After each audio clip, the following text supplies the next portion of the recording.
4월 22일 수요일 사도행전 4장 36절부터 5장 11절 말씀으로 우리가 함께 은혜 나눴으면 좋겠습니다. 제가 생각하기에 그 영화 대사 중에서도 가장 명대사가 하나 있는 것 같습니다. 그러니까 이 대사는 거의 사자성어급인 것 같아요. 명언입니다. 진짜 사람의 어떤 본질적인 부분을 너무 적나라하게 표현하는 말인 것 같아요. 영화 부당거래 중에서 류승범이 이렇게 하는 대사입니다. 호의가 계속되면 권리인 줄 알아. 사람들이 호의가 계속되면 권리인 줄 안다는 것입니다. 생각해보면 생각할수록 진짜 그렇더라고요. 다른 사람들이 나를 위해서 어떤 희생과 헌신과 도움을 주는 것이 반복되면 반복될수록 나는 그것을 아무렇지 않게 받아들이고 있구나. 오히려 그 희생과 헌신이 없으면 어떻게 저럴 수 있냐라고 오히려 손가락질을 하는 사람이구나. 누구한테 가장 많이 하냐면요, 가장 가까운 사람한테 그런 것 같습니다. 저 같은 경우는 부모님한테 가장 많이 그런 것 같아요. 언제 그걸 느꼈냐면 군대 가서 느꼈습니다. 빨래를 제 손으로 이렇게 제대로 해본 적이 없었던 거예요. 빨래가 이렇게 어렵구나. 방 걸레를 빨아본 것도 그때가 처음이고요. 화장실 청소하는 것도 한 번도 안 해봤죠, 집에서는. 근데 이 모든 것들이 내가 집에서 살 때 정말 아무렇지 않게 이루어지고 있었던 호의였구나, 은혜였구나. 그러다가 이제 엄마가 좀 힘들어가지고 이거 좀 도와달라고 하면은 엄청 귀찮아하죠. 내 방인데, 내 옷인데, 내가 쓰는 화장실인데. 정말로 사람이 호의가 계속되니까, 은혜가 계속되니까 권리인 줄 아는 것입니다. 내가 갑이 된 줄 알아요. 그 은혜를 갚는 게 아니라 오히려 내 권리를 찾고 있는 것입니다. 여러분들은 지금 어떤 호의를, 어떤 은혜를 권리로 생각하고 계십니까? 사실 우리가 가장 심하게 이런 호의를 권리로 생각하는 대상이 누구냐면요, 예수님입니다. 하나님이에요. 우리가 이 땅을 살아가는 데 있어서 정말로 주님의 그 은혜로 살고 있는데 우리가 그 사실을 완전히 망각한다는 것입니다. 애초에 그분이 우리를 만들어 주신 거잖아요. 그분이 우리에게 생명을 주신 것이잖아요. 근데 그것들을 까맣게 잊고 계속해서 우리의 어떤 권리를 찾을 때가 있다는 것입니다. 하지만 은혜를 은혜로 하는 초대교회 사람들은요, 자기 소유를 주장하지 않습니다. 자기 재물을 조금이라도 자기 것이라는 이가 하나도 없더라. 그리고 어떻게 합니까? 각 사람의 필요를 따라 자기의 그 소유들을 나누어 주기 시작합니다. 내가 생각했던 소유가, 그 권리가 사실은 내 것이 아니라, 내가 주장해야 될 것이 아니라 주님이 주신 은혜임을 알았다는 것입니다. 자기의 권리와 소유를 주장하는 사람이 아무도 없었다는 거예요. 그런데 그렇게 살았음에도 불구하고 어땠다고요? 가난하고 부족하고 결핍된 사람이 없었다는 것입니다. 이것이 주님의 그 은혜를 아는 사람의 삶입니다. 내가 주님께 무언가 해드리고 대가를 바라는 것이 아니라 이 모든 것이 주님의 은혜입니다.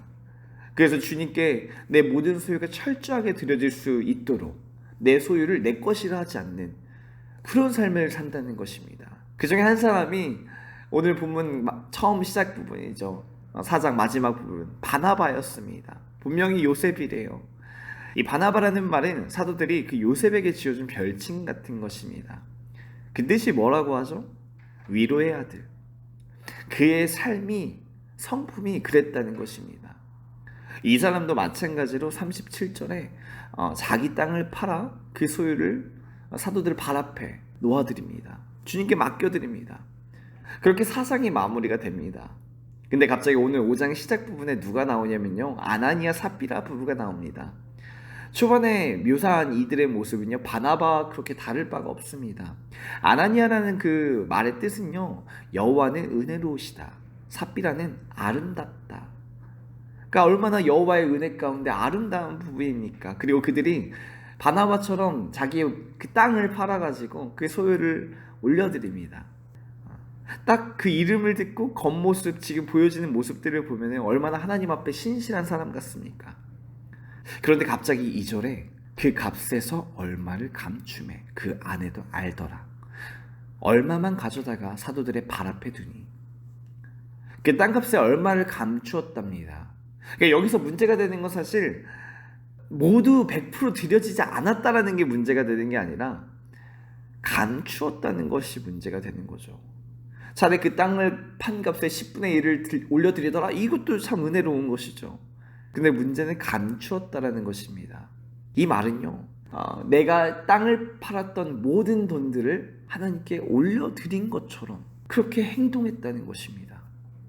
왜 그렇게 행동했는지 성경에서는 구체적으로 말하고 있지는 않지만 아마 바나바처럼 다른 이들에게 혹은 사도들에게 인정을 받고 싶었던 것 같아요. 그게 아니면 사실 감출 이유가 없죠. 다 낸 것처럼 속일 필요가 없는 것입니다. 그래서 베드로가 이렇게 말합니다. 3절 4절. 베드로가 이르되 아나니아야, 어찌하여 사탄이 내 마음에 가득하여 네가 성령을 속이고 땅값을 얼마를 감추었느냐. 땅이 그대로 있을 때에 내 땅이 아니며 판 후에도 내 마음대로 할 수가 없더냐. 어찌하여 이 일을 내 마음에 두었느냐. 사람에게 거짓말한 것이 아니요 하나님께로다. 베드로가 뭐라고 얘기하냐면요, 애초에 땅은 네 것이다. 판 뒤에도 네 마음대로 할 수 있는 그것이다. 근데 어찌하여 거짓말을 했느냐. 이거는 사람에게 거짓말을 한 것이 아니라 하나님 앞에 거짓말한 것이다. 그리고 나서 5절. 아나니아가 이 말을 듣고 엎드러져 혼이 떠나니 이 일을 듣는 사람이 다 크게 두려워하더라. 아나니아가 죽습니다. 그리고 그 뒤에 삽비라가 나타나는데 삽비라에게도 베드로가 물어봅니다. 베드로가 이르되 그 땅 판값이 이것뿐이냐? 내게 말하라 하니 이르되 예, 이것뿐이라 하더라. 삽비라도 솔직하지 못합니다. 여전히 감추려고 합니다. 그래서 베드로가 이렇게 말하죠. 9절. 베드로가 이르되 너희가 어찌 함께 꾀하여 주의 영을 시험하려 하느냐. 보라, 내 남편을 장사하고 오는 사람들의 발이 문 앞에 이르렀으니 또 너를 메어 내가리라 하니. 그리고 10절 보시면 아시겠지만 삽비라가 죽습니다. 이를 보고 온 교회와 이 일을 듣는 사람들이 다 크게 두려워하니라. 아나니아 삽비라가 어떤 잘못을 했을까요? 자기 소유를 숨긴 것입니다. 자기 소유를 숨긴 건 무슨 뜻이냐면요, 나 이만큼 했다는 것입니다. 이걸 강조하고 싶은 거예요. 나 주님 보시기에 이렇게까지 좋은 행동들 했다. 다른 사람들 나 이만큼이나 도왔다. 내 건 하나도 안 남기고 내 땅 다 팔아서 이렇게 일했다. 겉으로는 자기의 모든 소유를 포기하고 주님의 말씀을 따르는 것처럼 보이지만 그 이면에는 자기 소유를 숨겨두기 시작했다는 것입니다. 눈에 보여지는 행동은 바나바와 같지만 또 주님의 그 은혜로 일하는 것 같지만 그 이름처럼 정말 하나님의 은혜를 아는 사람 같지만 그들의 중심에 그 은혜가 없었다는 것입니다. 결론적으로 이들이 했던 행동들은 하나님을 위해서 했던 행동이 아니라 자기를 위해서 했던 행동들인 것입니다. 그리고 그런 삶의 말로는 무엇입니까? 오늘 본문처럼 사망입니다. 왜냐하면 그들 마음 가운데 은혜가 없기 때문에 그래요. 근데 사실 저는 이 본문을 볼 때마다 마음이 편하지가 않더라고요. 아나니아 삽비라의 잘못이 사실 언제든지 누구나 할 수 있는 것 아닌가라는 생각이 드는 거예요. 아니, 거짓말 하는 게 나쁘긴 하지만 우리 너무 거짓말을 많이 하잖아요. 다른 사람에게 잘 보이고 싶을 수 있잖아요. 잘못된 행동이고 고쳐야 되지만 그렇다고 그 자리에서 곧바로 즉사한다는 거는 뭔가 회개할 시간도 돌이킬 기회도 제대로 주지 않고 죽이는 건 너무 한 것 같다는 생각이 계속 마음에 드는 겁니다. 계속. 근데 깊이 묵상하다 보니까 이 생각 자체가 어디서 시작됐냐면요, 하나님의 은혜를 당연하게 생각하는 내 모습에서 나왔다는 것입니다. 그 은혜를 나의 권리로 생각하기 시작했다는 거예요. 애초에 우리는 하나님을 떠난 사람들이었습니다. 죽어야 마땅할 죄인이었습니다. 그런 우리를 위해 십자가에 죽으시고 다시 사신 예수님의 은혜가 있는 것이죠. 그 은혜로 우리가 이 땅을 살아가고 있는 것입니다. 그 은혜로 우리가 살았기 때문에 이제는 내가 죽고 예수로 살겠다고 고백하는 것입니다. 그 은혜로 살고 있는 주제에 뭐라고 얘기하는 거냐면요, 왜 이번엔 은혜를 안 베푸셨지? 왜 이번엔 안 참아주셨지? 이런 거라는 겁니다. 내가 베푼 은혜도 아니면서 나는 그 은혜를 누리고 사는 입장인데 왜 그걸 더 안 주시냐고 따지는 겁니다. 그야말로 기브앤테이크 사고방식이죠. 은혜에 감사하는 모습이 아니라 내가 한 만큼 그 대가를 달라고 하는 겁니다.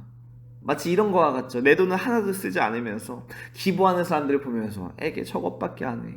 그렇게 돈 많으면서 이것밖에 기부 안 해. 이 모습이랑 다를 바가 없는 것입니다. 은혜와 인내는 하나님의 것이지 우리의 판단이 아니라는 것입니다. 애초에 지금도 우리는 하나님의 그 은혜로 살고 있는 것입니다. 그런데 그것들을 망각하고 있는 거예요. 우리도 모르게. 여러분 어떠십니까? 종종 우리의 신앙생활도 이렇게 은혜를 권리로 알 때가 있습니다. 아나니아와 삽비라처럼 살 때가 있다는 것입니다. 주님의 은혜에 정말 감사함으로 살아가는 것이 아니라 내가 하나님께 뭔가 해드렸다, 이렇게 생각할 때가 있다는 거예요. 자기의 의를 더 높이고 싶어 한다는 것입니다. 하나님께 모든 것들을 맡겨드리고 올려드린 것 같지만 실제로 그 삶은 자기의 의를, 자기의 소유를 챙겨놓고 숨기는 것과 마찬가지입니다. 그런 사람들은요, 나중에 내 삶에 어려운 일이 생기면요, 어떻게 하는지 아세요? 하나님 어떻게 나에게 이렇게 하실 수 있으십니까? 내가 이렇게 열심히 일했는데, 내가 먹고 싶은 거 안 하고 내가 하고 싶은 거 다 포기하며 살았는데 어떻게 내 삶에 이런 일을 줄 수 있으세요? 이런 말을 합니다. 이런 생각 들어본 적 있으시죠? 근데 이 생각의 그 근본적인 게 뭐냐면요, 하나님과 내 관계를 기브 앤 테이크로 생각해요. 내가 한 만큼 주님이 뭔가 해주셔야 된다고 생각하는 겁니다. 적어도 내가 이렇게 열심히 일했으니까 거기에 합당한 어떤 보상의 축복이, 보호하심이 있어야 된다고 생각하는 거예요. 적어도 내가 이렇게까지 했으면은 하나님이 우리 가족들은 좀 돌봐주셔야지. 적어도 내가 이렇게까지 했으면 주님이 돈 걱정은 없게 해주셔야지. 아프지는 않게 해주셔야지. 어떤 사고 같은 건 나지 않게 해주셔야지. 적어도라고 얘기하긴 하지만 그 리스트가 어마어마하게 많다는 겁니다. 이 모든 것들이 내가 하나님 앞에 열심히 기도했으니까, 사역했으니까 당연히 보장돼야 된다고 생각하는 거예요. 주님의 은혜가 당연히 내가 누려야 될 어떤 권리로 생각한다는 것입니다. 아나니아와 삽비라처럼 내 모든 것들 다 바치는 것 같이 행동하지만 그 마음 한가운데에서는 자기의 소유를 감추고 자기의 소유를 더 소중하게 생각하는 그런 삶을 우리가 살 때가 있다는 거예요. 다시 한번 얘기하지만 주님의 은혜를 아는 사람들은요, 이런 권리를 주장하지 않습니다. 우리가 아직 죄인 되었을 때에 십자가에 못 박혀 죽으셨습니다. 대신 죽으셨습니다. 그리고 죄와 사망 권세 가운데 주님이 승리하셨습니다. 철저하게 우리를 위해서요. 그 은혜를 우리에게 베풀어 주고 계십니다. 우리 삶 가운데 그 은혜가 부어지고 있습니다. 근데 그 은혜를 우리가 어떻게 착각한다고요? 권리로 생각한다는 거예요. 계속해서 내 소유를 챙기려고 합니다. 내 소유를 감춰두려고 합니다.